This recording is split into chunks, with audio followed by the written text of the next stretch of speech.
Mayor, kamusta kayo ngayon dyan? Ngayon bang malakas pa rin ang ulan? Wala na pong ulan, medyo ano lang, a little drizzle na lang. Pero, the situation right now seems to be medyo quite devastating for our city. Oo. Medyo malakas talaga yung alon, I mean yung water, yung na bumagsak dito sa amin. Oo. So, well, that's the situation right now we're in. At as of this moment po, we're trying to account for all those families affected, evacuated, ilang individuals, ilang barangays affected. Mayor, meron po kami mga visuals ngayon. Mukhang ito po yung nangyari kagabi. Sa may ilog, ang lakas po ng ragasan ng tubig. Meron ho bang mga missing kayo dyan o casualties na biktima nitong flash floods? Yes, as of the moment po, wala pang reported casualties. Walang reported na missing, but we're still validating, no? Kasi hindi pa talaga, this is when the wala pa talagang actual na figure, na definite figure kung ilan talaga yung biktima. Opo. Itong sa may bandang tulay, meron ho yata itong komunidad na nalubog sa baha ngayon. Gaano kalawak itong, gaano karaming kabahayan ito? At ito ba ang first time sa lugar na to? No, this is very flood-prone areas to, no. There are 2 barangays in Iligan River wherein talagang flood-prone to ever since. That's Barangay Tubod and Barangay Mahayahay.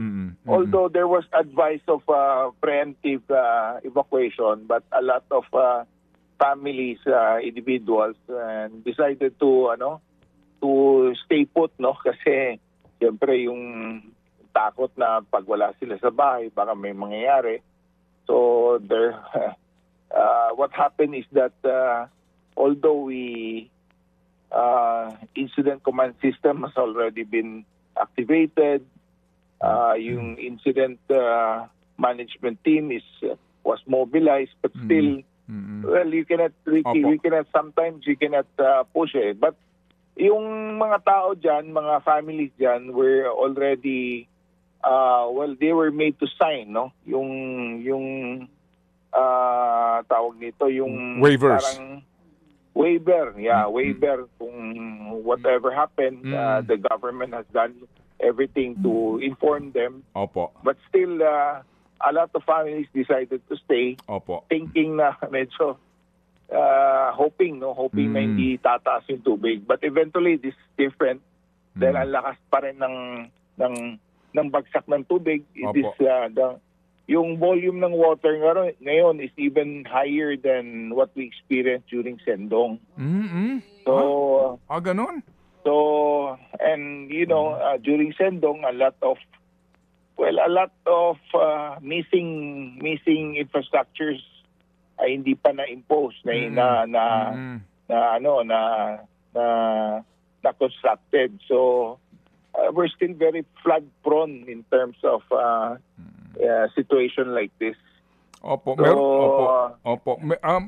Mayor, so practically po ilang barangay ang gravely affected?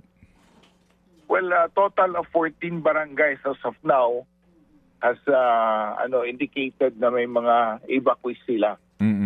So 14, we have 44 barangays here in Iligan, 14 out of 44 is already affected. Opo. You're talking about how many people or individuals or families, Mayor? Well, as of now, as of this moment, yung evacuated na families is 531. We're talking about around 2,000 plus na individuals. But we're expecting more, no, sir? We're expecting more dahil maaga pa lang. No? It's just 9:30. So maaga pa lang. So medyo tataas ang figures eventually. Opo. Mga kapatid, brothers and sisters, saan ka pa? Dito na tayo sa totoo.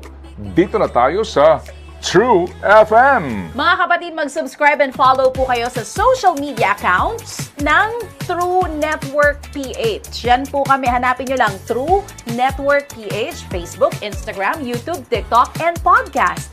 Mapa Apple or Spotify man yan, mahahanap nyo kami. Lahat ng mga napapanood at napapakinggan nyo po sa programa, nasa social media accounts namin yan. So, paano mga kapatid? See you sa social media!